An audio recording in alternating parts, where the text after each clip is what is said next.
Thank you so much Moisa. एक comment जो I was thinking about while you were mentioning these really inspiring cognitive abilities, वो ये कि virtually limitless potential है ये। Each one of these can be developed and used to a level जिसकी कोई upper limit आज तक discover शायद नहीं हो सकी। जो दो examples मुझे अभी फौरी तौर पे याद आई, वो interestingly जब आप languages का जिक्र कर रहे थे, तो recently I found out कि जब न्यूटन ग्रेविटी की इक्वेशंस फॉर्मुलेट कर रहा था and he was trying to figure it out, he realised कि करंट मैथ में वो एबिलिटी नहीं है कि वो एक्सप्रेस कर सके, तो उसने कैलकुलस इन्वेंट कर दिया। तो उसने एक नई, one of the most advanced mathematical languages invent की, जस्ट सो दैट अपनी थिंकिंग को वो मैथमेटिकली आर्टिकुलेट कर सके। एंड ये Which is ये such a इसके remarkable अंदर thing in itself. जो चीज़ इम्पोर्टेंट है इसमें वो ये समझना है कि ये हाइपोथेटिकल और सिंबॉलिक दोनों इसमें इन्वॉल्व हो रही हैं। ये जो अभी हमने बात की थी hypothetical thinking and symbolic thinking, वो पूरे का पूरा सिंबल है। This is a very important example. बहुत अच्छे। जो दूसरा मुझे ख्याल आया वो ये था कि I was reading about NLP, neuro linguistic programming. तो उसने in the last specially decade, 2 decades flip कर दिया है ऑलमोस्ट हर साइकोलॉजिकल आर्गुमेंट को ऑन इट्स हेड, कि ऐसी ऐसी मेंटल हेल्थ प्रॉब्लम्स जो कन्वेंशनल साइकोलॉजी थ्योरी में फिक्स्ड प्रॉब्लम्स कंसिडर किए जाते थे कि अब ये बैरियर्स हैं, कि अब आप इंसान की अब फिजियोलॉजी चेंज करेंगे तब ही कुछ चेंज हो सकेगा। वो सिर्फ उसको अपनी ही सोच की ताकत से स्किज़ोफ्रेनिया जैसे प्रॉब्लम्स और इस किस्म के कितने और प्रॉब्लम्स हैं जो वो ऑलमोस्ट इंस्टेंटेनियसली ठीक हो जाता है, just by the power of our critical reflection ability and the ability to program our subconscious। और अभी पता नहीं और कितनी एबिलिटीज हैं जो इसके भी आगे हैं, जो हमने अभी तक डिस्कवर नहीं की। Quite right ji, quite right, very important. जी अली साहब, अगर आप वो क्वेश्चन आप पूछना चाह रहे हैं तो आप अनम्यूट कर लीजिए। अस्सलाम वालेकुम सर। वालेकुम अस्सलाम रहमतुल्लाह जी। जी, मैंने वो कमेंट में कर दिया था, पर मैं आपसे बराह रास्त भी पूछ लेता हूँ। अच्छा जी, आपने सर पिछले लेक्चर में डिस्कस किया था गोल एंड पर्पज़ के बारे में। तो आप आया इन दोनों को सिनोनिम समझते हैं कि ये दोनों का एक ही मतलब है या इन दोनों में कोई डिफरेंस है? नहीं, प्लीज़ आप मैं बताइए। इसको बहुत इम्पोर्टेंटली डिफरेंट समझता हूँ जी। मेरे ख्याल में पर्पस जो है वो कभी भी ज़िंदगी में अचीव नहीं होता। पर्पस एक डायरेक्शन है, गोल उसके अंदर उस तरफ मूवमेंट के माइलस्टोन्स हैं। मिसाल के तौर पर मैंने नॉर्थ की तरफ जाना है, ये मेरा मकसद है, और मैंने अभी जो मेरा टारगेट है वो ये कि मैं कल के दिन इस्लामाबाद पहुंचूं, ये गोल है। गोल हमेशा अपने ओवरऑल, क्योंकि मकसद कभी भी असल में ऐसा नहीं होगा कि जो आपका अचीव हो जाए, ठीक है, आप वो एक एक ऑन गोइंग प्रोसेस में रहेगा, लेकिन आप उस डायरेक्शन में मूव करने के लिए कुछ अपने अपने जहन में माइलस्टोन्स रख लेते हैं, ताकि आपको ये पता चलता रहे कि मैं उसी डायरेक्शन में मूव कर रहा हूँ। I hope I have made myself clear ji. Ali Sahab, अगर कोई इस पर मजीद सवाल हो तो मुझे बताइएगा प्लीज़। अच्छा सर, अगर हम इसको इस तरह बयान करें कि अगर हमारा पर्पज़ ये है कि हमने अपनी ज़िंदगी अल्लाह ताला के हुक्म के मुताबिक बसर करनी है, और हम गोल्स उसी तरह सेट करें जिस तरह अपना कैरेक्टर डेवलपमेंट है या राइट, फिर अच्छा कमाना, हलाल कमाना और इस तरह के राइट। मामला, तो इसके बारे में क्या कहेंगे आप? हलाल कमाना जो है ना जी, वो भी एक ऑन गोइंग चीज़ है। मिसाल के तौर पर आप ये कहते हैं कि मैंने अपनी ज़िंदगी को अल्लाह ताला के आगे सबमिट करके अब गुजारना है, तो इसमें जो प्रैक्टिसेस होंगी, जो भी आप समझते हैं कि मेरी अगर कोई वीकनेस है, मेरी मेरी दिन की रूटीन में कोई चीज़ ऐसी है कि जो मुझे शामिल कर लेनी चाहिए, तो ये जो आप अब इसकी हैबिट्स की डेवलपमेंट करेंगे, ये आपके गोल्स बन जाएंगे। अगर नमाज की बिल्कुल आदत नहीं है, तो मैंने अभी दिन में 3 नमाज़ें शुरू करनी है और कंटिन्यूअसली विदाउट एनी ब्रेक मैंने इनको हर हाल में पढ़ना है। ये जो एस्पेक्ट है, या 5 नमाज़ों की तरफ मैं आ गया हूँ, या ये बात कि मैंने अपने ऊपर सेल्फ रिफ्लेक्शन करके अपनी कमज़ोरियों को बेहतर करना है, और ये कंटिन्यूअस प्रोसेस है कि जो मैंने इस पे काम करते चले जाना है। आई होप इससे आपको बात वाज़ेह हो जाएगी। यानी एक है ओवरऑल मेरा मकसद क्या है, और एक है कि मैंने उसको छोटे हिस्सों में डिवाइड करके अपने लिए गोल सेट कर लिए कि ये मैं नेक्स्ट मेरा टारगेट ये है। सर ऐसी है जी। अच्छा सर, अगर हम पर्पस को एक तो हम खुदा के बारे मतलब कर लेते हैं, और एक ज़िंदगी के मतलब कि मैंने फ़लाँ काम करना है, या मैंने फ़लाही काम करना है, या अपनी ज़िंदगी या अपने रिश्तेदारों के लिए कोई आसानियाँ पैदा करनी है, तो इसके लिए भी हम छोटे-छोटे गोल्स सेट करेंगे उसकी तरफ जाने राइट, के लिए। Right, absolutely. यानी जी मिसाल के तौर पर देखिए, मैंने अपने लिए जब लिखा तो मैंने ये लिखा था कि मेरा काम जो है वो ह्यूमन स्पिरिट की रिजुविनेशन का काम होगा। यानी मैं जिसको समझता हूँ कि वो उसकी नेचर, उसकी पुकार है, उस तरफ वापस उसको आना चाहिए, मैं उस तरफ वो काम करने की कोशिश करूँगा। अब इस ज़मन में आप यूँ समझ लीजिए कि जब भी मैं सोचता हूँ कि ये है वो टोटल काम, तो मुझे लगता है कि नहीं, अभी कुछ और भी होना चाहिए, और फिर वो भी ऐड हो जाता है। तो this is an ongoing thing कि जो चलता रहेगा। लेकिन जो भी काम होगा, now every activity that I undertake, ये एक इम्पॉर्टेंट चीज़ है। अगर मकसद सिर्फ लिखी हुई चीज़ नहीं है या सिर्फ बोली हुई चीज़ नहीं है, तो होना ये चाहिए कि अब जो कुछ भी आप करें, मिसाल के तौर पर मैं इस वक्त जो पब्लिक में सेशंस कर रहा हूँ, आप उसके बारे में ये पूछ सकते हैं कि ये आपके उस मकसद से कैसे ठीक बैठता है। मैं जो एक्टिविटीज़ अपनी प्लान करता हूँ, मैं जो लोगों को टाइम देता हूँ, अगर मैं वन टू वन सेशंस करता हूँ या किसी की ज़रूरत होती है तो उसको टाइम दे देता हूँ, तो वो किस तरह से उसमें बैठता है। अदरवाइज़ अगर मैं उसको भूल जाऊँगा, तो असल में वो महज़ एक लिखी हुई चीज़ रह जाएगी, वो मुझे कोई ज़िंदगी में गाइड नहीं कर रही होगी। It has to be a living thing जो मुझे गाइड करे कि नहीं, क्या ये उसके अंदर ठीक बैठता है। जी सर, बहुत शुक्रिया आपका सर, जज़ाकल्लाह।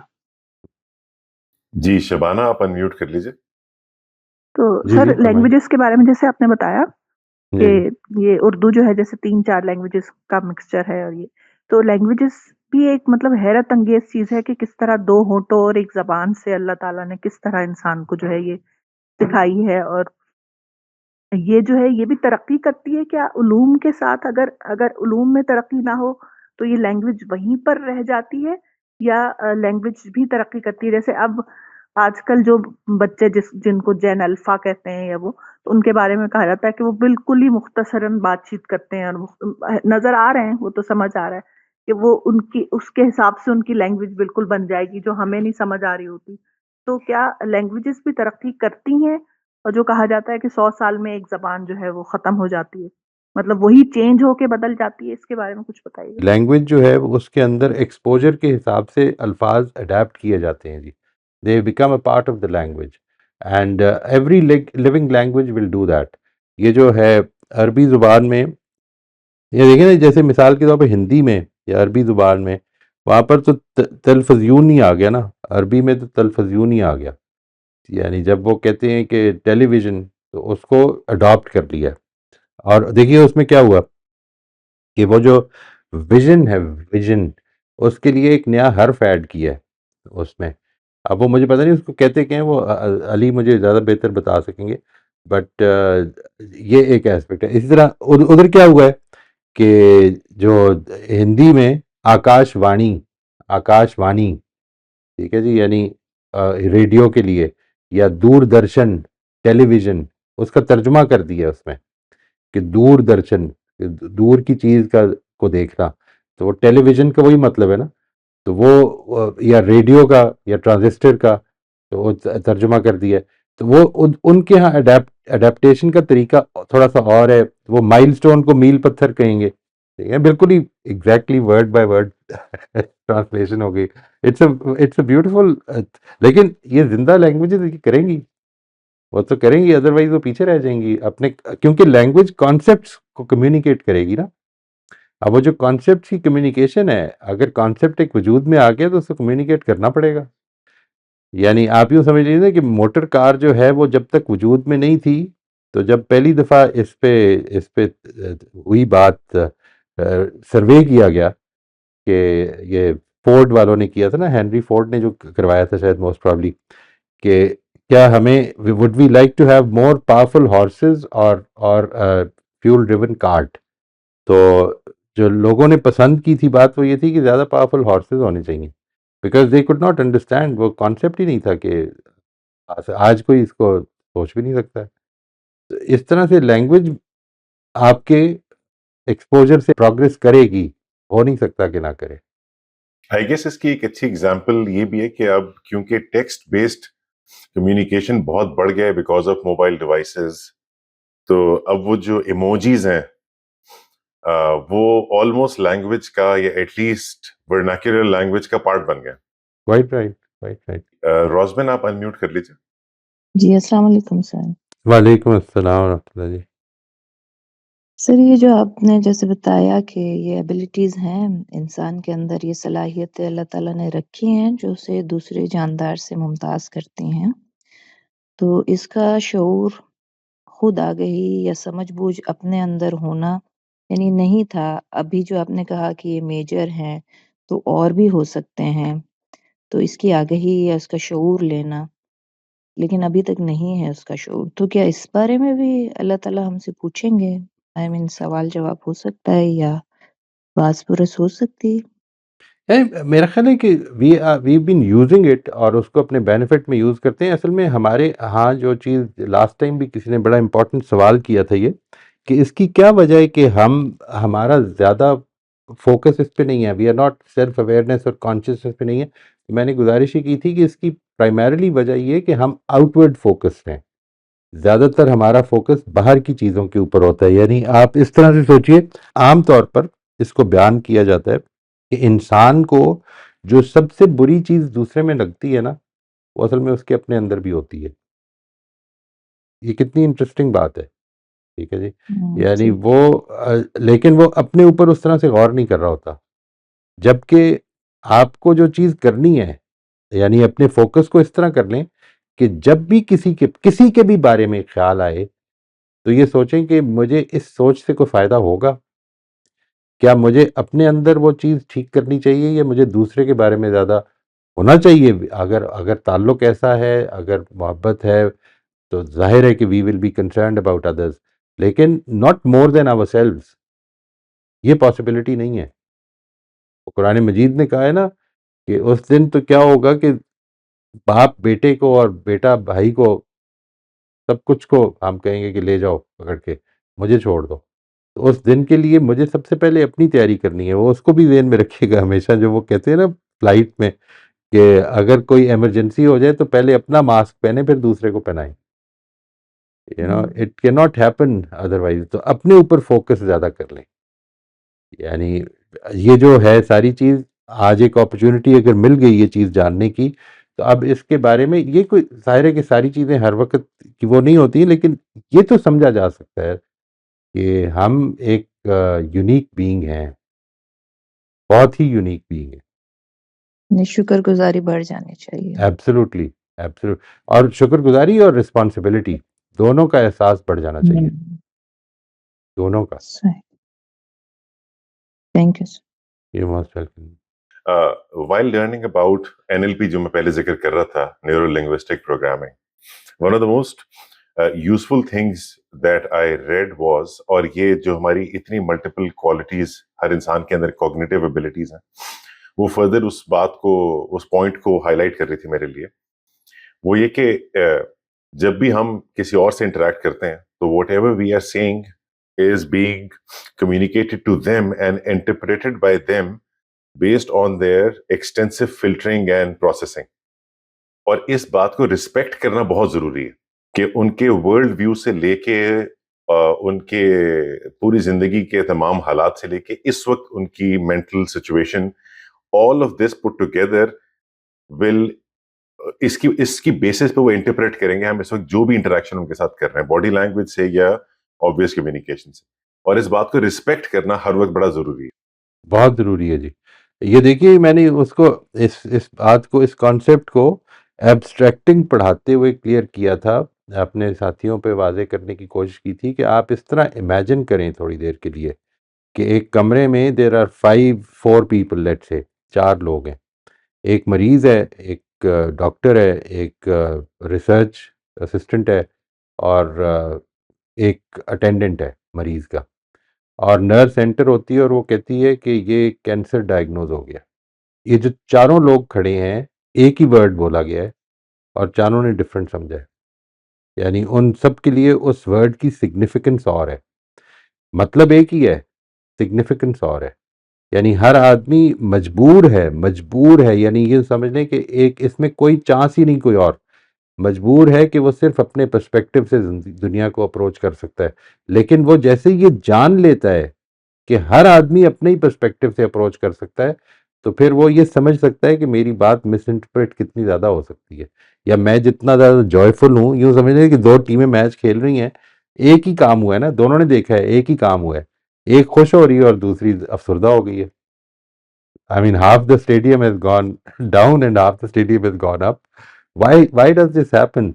I mean, things are not just good or bad or joyful or sad. ऐसा नहीं होता, बल्कि आपका पर्सपेक्टिव बड़ा मैटर कर रहा होता है इसमें, इस सब कुछ में। तो ये बहुत इंपॉर्टेंट चीज़ है।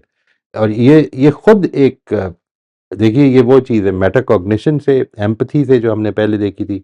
हम ये सारी चीज़ें समझ सकते हैं कि हमारे जो सब्जेक्टिव एक्सपीरियंसेस हैं वो बिल्कुल अपने अनोखे हैं। मैं इसको इंशाल्लाह एट द एंड आपको, ये तो अभी हम ये पढ़ रहे हैं, इस वक्त जो हम कर रहे हैं वो ये कर रहे हैं कि इंसान एज अ स्पीशीज बाकियों से कैसे मुख्तलिफ है। मैं इसमें एक सेशन में इंशाल्लाह आपको ये बताऊंगा कि हर इंडिविजुअल बाकी सारे इंडिविजुअल से कैसे मुख्तलिफ है। You are a unique individual in the eternity of time. ये बात कभी इसका एहसास पैदा हो आपके दिल में कि आप जैसा कोई ना पहले कभी आया ना कभी आएगा, इस जिम्मेदारी का एहसास। तो you have a specific life purpose as well, उसको भी तलाश करना है इंशाल्लाह। Very thought provoking. Ji Salma, आप अनम्यूट कर लीजिए। वालेकुम सर। वालेकुम अस्सलाम वरहमतुल्लाह जी। सर 2 सवाल हैं, एक ज़बान के बारे में और एक इंसान की जो सोच है उसके बारे में।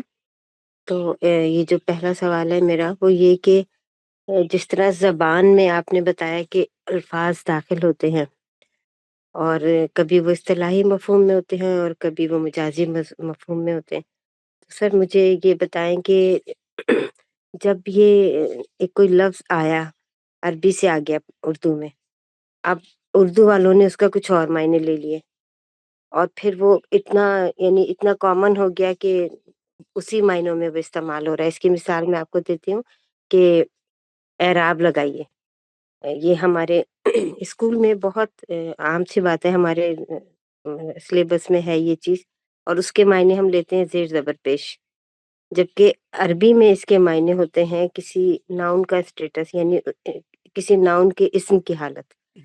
तो जी अब बिल्कुल ही सर बिल्कुल ही अलग चीज़ें हैं दोनों।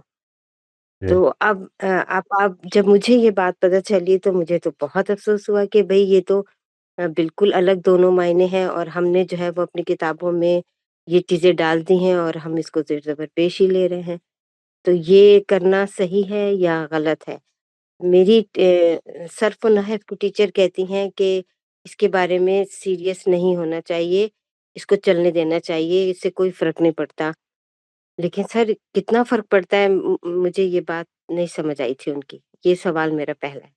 ठीक है सर, पहले इसका जवाब दे दें फिर मैं जी। दूसरा सर असल में जब जब टर्म्स एक लैंग्वेज से दूसरी लैंग्वेज में जाती हैं तो वो अपने मफहूम के साथ लाजमन नहीं जाती।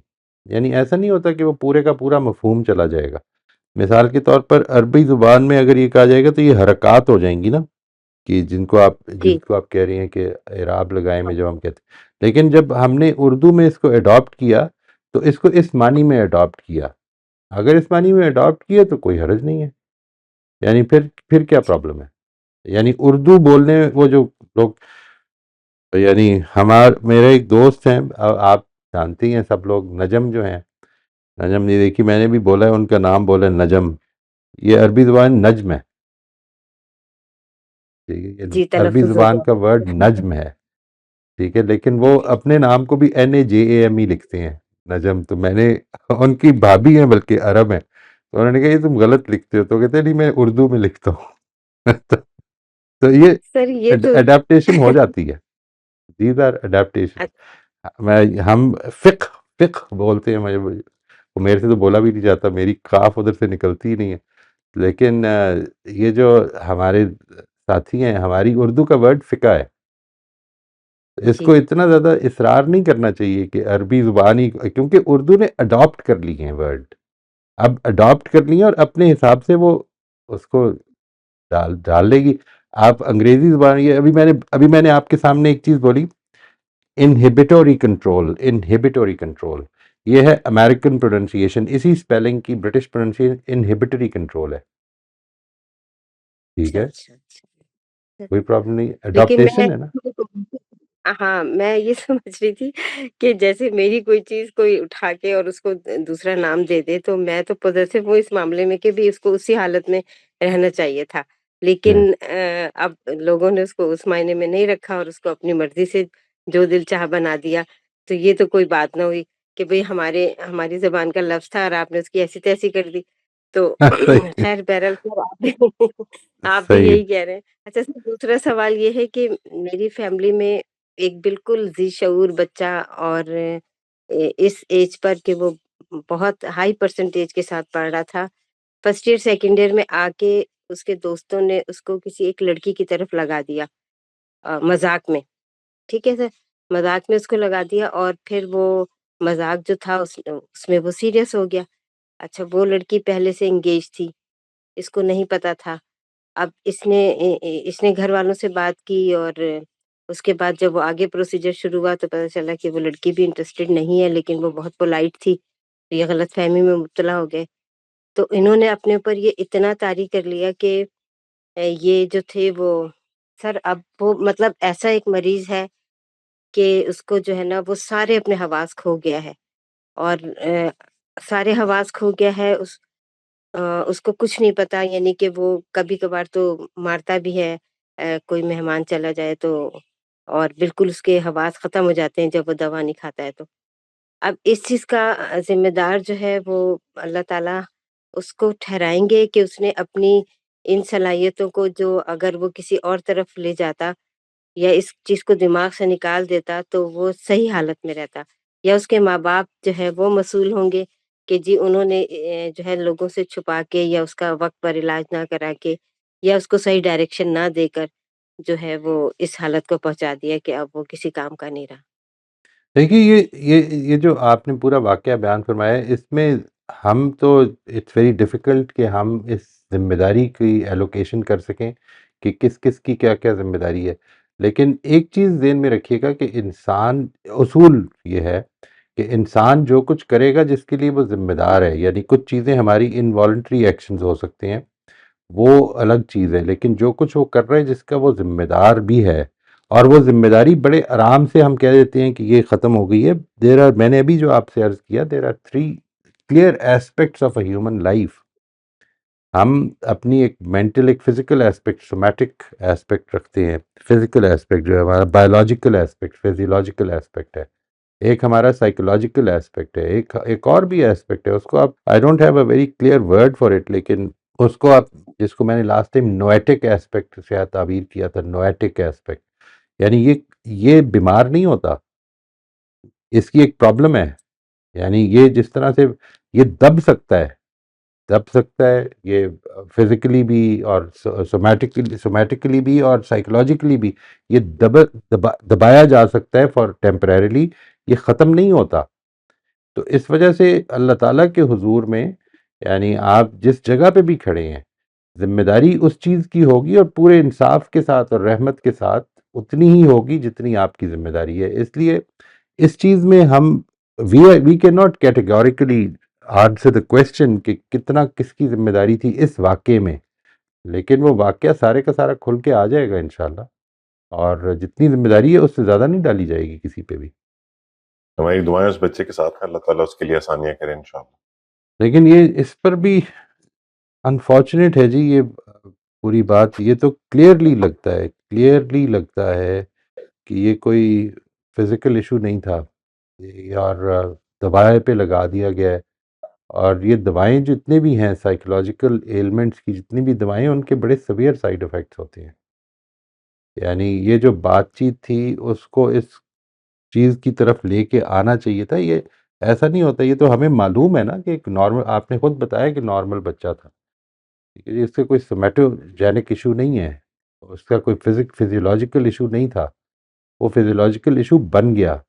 और जब वो बन गया तो आप दवाओं से ट्रीट करने का मतलब ये है कि वो जो कंट्रोल डेवलप होना चाहिए था, वही जो मैं आपसे अर्ज़ कर रहा हूँ कि जिसमें कि इंसान को कॉन्शियसली इस तरफ लेके आया जाए कि वो अब अपने आप को कंट्रोल करे, एक एडिक्ट को, बजाय इसके कि सारा वक़्त सुलवा दिया जाए, हम उसको क्यों ना इस तरफ लेके आएँ कि वो अपनी ज़िंदगी में कंट्रोल्स डेवलप करे। उसके अंदर हैं कंट्रोल्स, ऐसा नहीं कि नहीं है, वो सिर्फ़ कंट्रोल कर नहीं रहा है।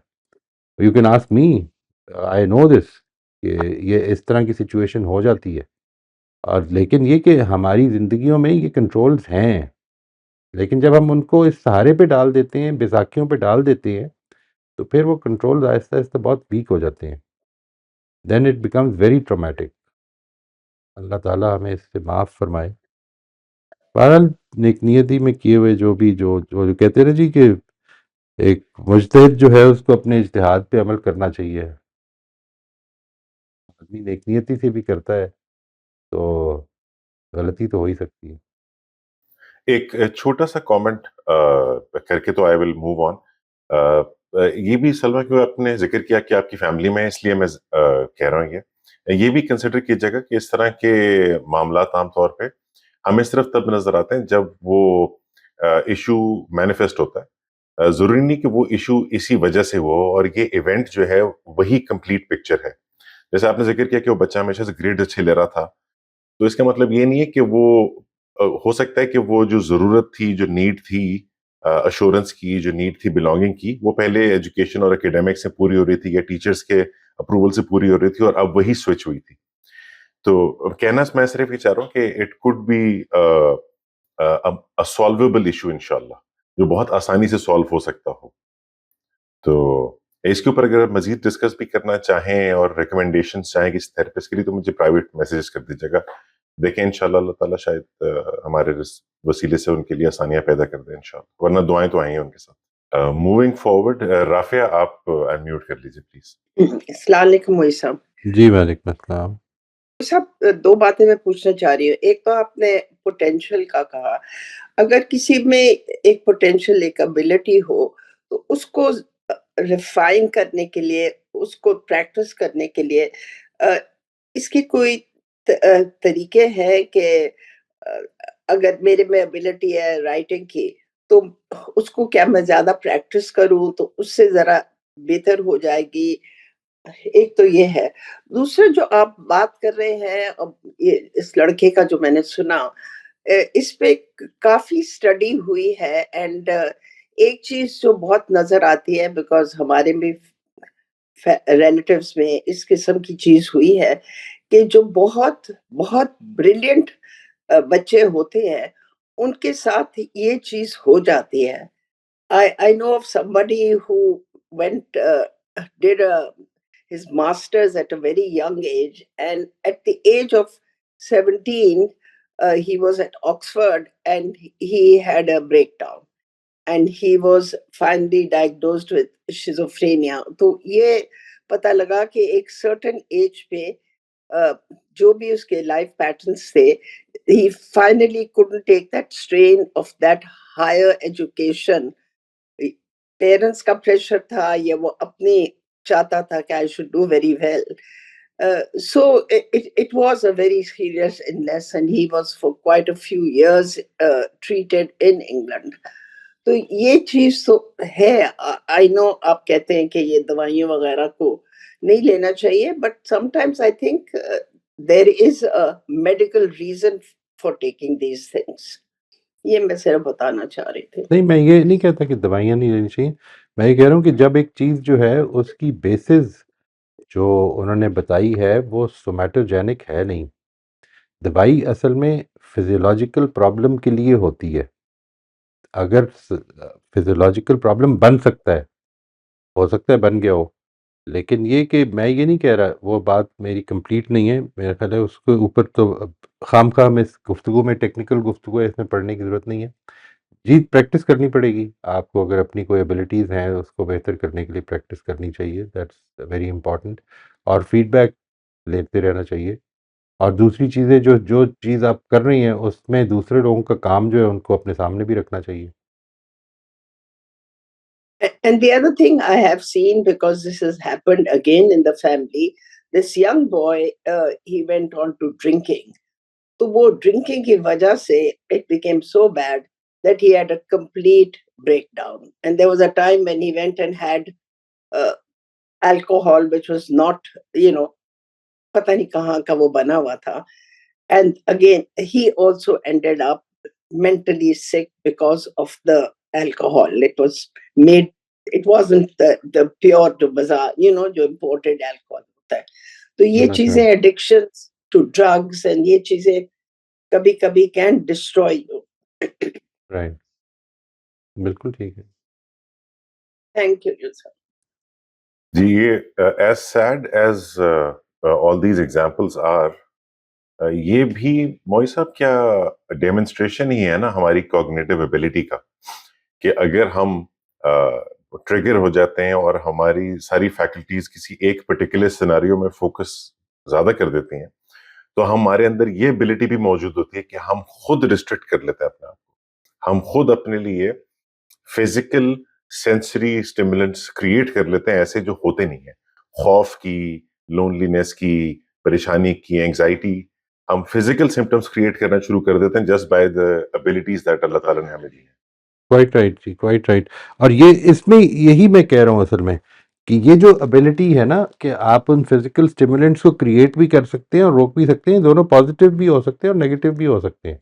यानी आपने जो स्टिमुलाई क्रिएट करने हैं वो यू कैन एक्चुअली लेट से इतना ज़्यादा दुख हो गया है किसी चीज़ पर, इतना ज़्यादा प्रेशर पड़ गया है कि मैं I have resorted to distractions, और डिस्ट्रैक्शन जो है ऐसी डिस्ट्रैक्शन कि जो मैं अभी चंद घंटों के लिए डिस्ट्रैक्ट हो जाऊंगा और कल को फिर मुझे रियलिटी का सामना करना पड़ेगा, ये मैं सोच नहीं रहा हूँ, और वो इतनी ज़्यादा शामिल हो जाती है कि वो एडिक्टिव हो जाती है। ये सब कुछ जो है ये मेरे सामने है, लेकिन मैं इस सब कुछ के होते हुए कुछ फैसले करता हूँ। मैं ये फैसला नहीं करता हूँ कि जिधर से प्रॉब्लम आ रही है उधर गुफ्तगू तो करूँ, ये भी एबिलिटी मेरे सामने है, मेरे अंदर मौजूद है। मैं चाहूँ तो मैं इस प्रॉब्लम को किसी भी यानी क्या वजह है कि 10 लोग जो है वो एक ही प्रॉब्लम में आते हैं और 10 के 10 डिफरेंट सॉल्यूशंस निकालते हैं उसका। तो ये वो एबिलिटीज़ हैं कि जिसके अंदर हमने रहकर, तो ज़ाहिर है कि we don't know the circumstances, वो तो कोई बंदा डायरेक्टली बात करेगा तो उसके बारे में कोई राय दी जा सकती है, लेकिन हम किसी के बारे में जितना जानते हैं, ये जो कुछ अभी राफिया ने या सलमा ने शेयर किया, ये उतनी बात है जितनी इनके इनके ज़हन में है और ये शेयर कर सकी हैं। ये उसकी बेसिस पर किसी के बारे में ये कहना कि वो मजबूर था या क्या था, इट्स ना हम ये कह रहे हैं कि मजबूर नहीं था या ना ये कह रहे हैं कि मजबूर था, उसने अपने फैसले करने हैं और आइंदा भी करने हैं बहुत सारी चीज़ों में। बिल्कुल। इनफैक्ट मेरी रिसेंटली एक expert level mental health professional से बात हो रही थी और मैं उनसे यही कह रहा था कि कुछ चीजें तो बहरहाल आपके जीन्स में होती हैं, वो तो आपके लिए एक लिमिटेशन बनेंगी। तो उन्होंने मुझे ये बताया कि ये तक कैपेबिलिटी है हमारे अंदर कि हम कुछ ऐसी जीन्स को just through our mental ability deactivate कर सकते हैं जो हमारे लिए प्रॉब्लम क्रिएट कर रही हैं, और ऐसी जीन्स को एक्टिवेट कर सकते हैं कि जो हमारे अंदर मौजूद थी लेकिन आज तक डोरमेंट थी और हमारे लिए काम की थी। Absolutely this is a very very important. ये जो पूरी की पूरी इस वक्त लाइफस्टाइल मेडिसिन जो वजूद पजीर हो चुकी है, इसमें मैं अभी कल ही एक डॉक्टर से बात कर रहा था उसके बारे में, a very big proponent of this lifestyle medication in Pakistan, जिन्होंने बताया कि ये साइंटिफिक रियलिटीज़ हैं कुछ, कि हमने कैंसर के भी इलाज देखे होते। कैसे देखे हैं? यानी अब एटीट्यूड चेंज करने से आपकी एक्टिव जीन्स चेंज हो जाती हैं। अगर आपका एटीट्यूड चेंज हो जाए तो आपकी एक्टिव जीन्स चेंज हो जाती हैं। यानी वो जो एपिजेनेटिक्स की पूरी फील्ड है वो उसकी बेसिस में मौजूद है। हम जो अपने आप को कुछ अर्सा पहले तक बिल्कुल मजबूर महज समझते रहे थे, वो चीज़ गलत साबित हो चुकी हुई है। ठीक है जी, ये जीन्स असल में they are not playing a decisive role in your body, your attitude is playing a more important role. True, very well said. Ji Amber, आप अनम्यूट कर लीजिए। अच्छा सर, ये आपने जो पोटेंशियल्स बताए हैं इंसान के अंदर, सर मुझे आपसे पूछना था कि इस पे माहौल जो है वो किसी शख्स का वो कितना किस हद तक असरअंदाज होता है इन पोटेंशियल्स के ऊपर? सर मुझे मतलब मैं देखती हूँ कि जैसे बहुत छोटे लेवल पे बचपन में बच्चों को जैसे किसी मदरसे में डाल दिया जाता है और फिर उनकी एक ख़ास किस्म की उनका एक ज़हनी और उनका एक पैटर्न बन जाता है सोचने का। और मतलब वो एक ही तरह की मुझे लगता है ये एक ही तरह के लोग हैं जो एक ही तरह की सोच के साथ फिर बाहर निकलते हैं। इसी तरह से फिर मैं देखती हूँ कि जो इंडिया में जो लोग हैं, वो जब अपने बच्चों को ग्रोन अप कर रहे होते हैं, तो मतलब वो उस उसका एक माहौल का एक असर होता है, यानी वो वही चीज़ें सिखाते हैं या बच्चे वही चीज़ें देख रहे होते हैं कि मतलब स्टैच्यूज़ और आइडल्स और ये सब कुछ वो उस तरह की वो उनकी पर्सनैलिटी बनती है। हम मुसलमान जो हैं, हम अपने बच्चों को बहुत छोटी एज में कुरान और आयतें और नमाज़ और इस तरह की चीज़ें पढ़ाएँ। यानी कि मुझे लगता है कि इसका बहुत ज़्यादा शायद असर पड़ता है। अब ये चीज़ें कब एक्टिवेट होती हैं या इनमें कितना किस हद तक चेंज आ सकता है, इसका सर मुझे बताएँ कि कितना इसका रोल है? कि मतलब कहाँ पे जाके इंसान जो है वो अब कहते हैं ना कि सेल्फ अवेयरनेस आती है। आप किस पहलू से पूछ रही हैं कि कितना रोल, यानी बहुत ज़्यादा रोल है जी। आप डेंटिस्ट बनिए, आप सोचिए ज़रा कि आपके डेंटिस्ट बनने में आप पे घर के माहौल का कितना असर होगा। है, असर तो है, लेकिन मिसाल के तौर पर ये बात कि मैंने कैसा बनना है, मैं क्या करूँगा, मैं कितना, इसमें क्या इंसान उस नर्चरिंग के नतीजे में मजबूर हो जाता है, महज़ मजबूर महज़ बन जाता है? ये नहीं है। हम जानते हैं कि मदरसों से निकल के लोग जो हैं, वो एथियस्ट भी बन जाते हैं। मदरसों से निकल के लोग जो हैं, बिल्कुल आज़ाद ख़्याल भी हो जाते हैं। हम ये जानते हैं कि लोग जो हैं, वो अपने मज़हब को कन्वर्जन्स भी करते हैं। यानी कोई हिंदू मुसलमान, कोई मुसलमान हिंदू, कोई क्रिश्चियन, ये सब कुछ हो जाता है। यानी वो माहौल के असरात तो हैं, होते हैं, लेकिन एक अरसे तक रहते भी हैं और एक अरसे तक बड़े स्ट्रांग भी रहते हैं। लेकिन जो चीज़ इम्पॉर्टेंट होगी, वो ये होगी कि इंसान ultimately, there comes a time when you decide, when you take decisions. बहुत सारे लोगों के अंदर वो एबिलिटीज़ कम हो सकती हैं, लेकिन एबिलिटीज़ हैं, और चूँकि अल्लाह ताला ने दी हुई हैं, और वो डेवलप अगर नहीं हुई हैं, तो अल्लाह ताला के ज़्यादा इल्म में है। तो जो जो मामला उस दिन होगा, वो पूरे इंसाफ के साथ होगा। ये बात अपनी जगह पे ठीक है। बाकी रह गई ये बात कि इंसान की डेवलपमेंट में क्या फ़र्क पड़ता है? फ़र्क पड़ता है, इसमें कोई शक नहीं। यानी बिल्कुल वैसे ही फ़र्क पड़ता है जैसे मिसाल के तौर पर आप जिस माहौल में पले-बड़े हैं, उसी माहौल की लैंग्वेज बोलेंगे। हालाँकि इंसान के अंदर लैंग्वेजेज़ सीखने की सलाहियत मौजूद है, लेकिन आप जब चाहें, अगर चाहें, और इसके ऊपर पूरी तरह से आप यू आर कन्विंस्ड, तो आप आज स्पेनिश भी सीख सकते हैं। तो ये these are decisions which you take. There is a kind of envelope कि जिसके अंदर इंसान अपनी नर्चरिंग को ले लेता है, लेकिन जो मेरे ऊपर आ जाती है, but I can get rid of that, and many times I do. Sir आप वो कुछ मैं समझ। मतलब वो हाँ, सर मेरा थोड़ा-सा वो मुझे ये समझ में नहीं आता कि किस पॉइंट पे मतलब ये फिर हम ये नहीं हम कह सकते कि किस पॉइंट पे जाकर इंसान अपने माहौल से निकलता है और वो निकल अपनी रहा सोच होता को है। डेवलप करता ये है या देखिए, मैं आपसे अर्ज करता हूँ, यानी आप बचपन से अपने माहौल तक रिस्ट्रिक्टेड थी बचपन में, और फिर इसके बाद ये हुआ कि आपकी आपकी एक्सपोजर जो है अपने माहौल से बाहर होना शुरू हो गया, अपने घर के माहौल से बाहर होना शुरू हो गया। फिर आप लाहौर शिफ्ट हो गई, यहाँ पर आकर आकर आपका एक्सपोजर और ज़्यादा हो गया। या अब इंटरनेट के नतीजे में आपका एक्सपोजर एक इंटरनेशनल एक्सपोजर भी बन सकता है। आप अपने आप को रिस्ट्रिक्ट रखें, नहीं बनेगा। लेकिन ये बात कि ये फैसले मैं कर रहा हूँ, ये फैसले मैं कर रहा हूँ रोज़, कि मैंने किस चीज़ से एक्सपोज होना है और किस चीज़ से नहीं होना, ये कर रहा हूँ ना। इसमें कितना आपका माहौल का असर चल रहा है, सोचिए ज़रा। यानी what you are doing today is quite different, most probably it is quite different from what you been doing since childhood. वो माहौल चेंज होते रहेंगे, आता रहेगा। इसके अंदर आप सही और गलत का फैसला भी कर रहे होंगे, ये सब कुछ करेंगे। लेकिन ये इस चीज़ को याद रखिए, जिस चीज़ को मैं कह रहा हूँ कि वो जो 3 एस्पेक्ट्स हैं, एक एस्पेक्ट फौत नहीं होता। वो कमज़ोर आम तौर पे नहीं पड़ता, दब जाता है, कमज़ोर नहीं पड़ता। वो ये एस्पेक्ट है कि ये फैसला आप ही ने करना होता है कि मैंने अब क्या करना है। लेट्स से मैं आई फील टोटली इंक्लाइंड कि मैं अभी सिगरेट लगा लूं, मैं ये फैसला करता हूं कि नहीं, नहीं लगाना, करता हूं ना। इसकी क्या, मैं मजबूर तो नहीं होता, अनकॉन्शियस हो सकता है हो जाऊं, but if I develop that consciousness कि मैंने फैसले, ये जो करना है काम कॉन्शियस फैसलों से करना है, तो फिर मेरे सामने हर दफा ये चीज आ जाएगी कि ये करना है या नहीं करना है। तो ये, वो तो ठीक है, वो खलील जिब्रान की जो बात है ना, बड़ी इंपॉर्टेंट है कि ये जो, वो उस तीर की तरह है औलाद, कि जो निकली तो इस कमान से है, लेकिन अब ऑन इट्स ओन चल रही है आगे। वो है, उसकी पावर उसी कमान से आ रही है, उसी नर्चरिंग में है वो ताकत की जिससे आप आगे बढ़ रहे हैं, लेकिन अब बढ़ अपने तौर पर रहे हैं।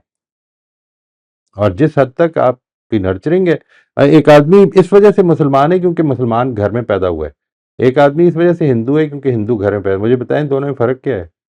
ना उसने गौर किया ना उसने गौर किया। तो आपके ख्याल में अल्लाह ताला इसकी बेसिस पर अल्लाह ताला को फैसलों में डिफरेंस कर देगा पैदा? क्यों?